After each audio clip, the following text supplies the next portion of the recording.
আসসালামু আলাইকুম। আপনাদের মাঝে আমি আবার চলে এলাম। আমি একটা ছোট্ট দোকান দিয়েছি।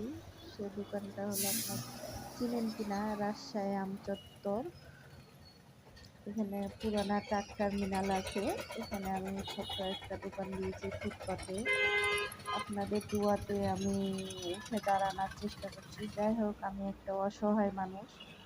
আর আমি চাই দোকানটা ব্যবসা করে আমি নিজের পায়ে দাঁড়াতে।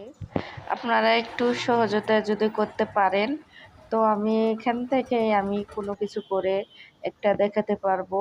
আর অবশ্যই আমার সহযোগিতার আপনারা যদি আমার পাশে থাকেন, কোনো লাইক কমেন্ট শেয়ার যদি করতে পারেন, আমি এখান থেকে একটু উঠে দাঁড়ানোর চেষ্টা করব। আপনারা অবশ্যই আমার জন্য একটু সাপোর্ট করে যাবেন আর আমাকে একটু ভালোবাসা দিবেন। আপনাদের ভালোবাসার যেন আমি একটু উঁচু হয়ে দাঁড়াতে পারি।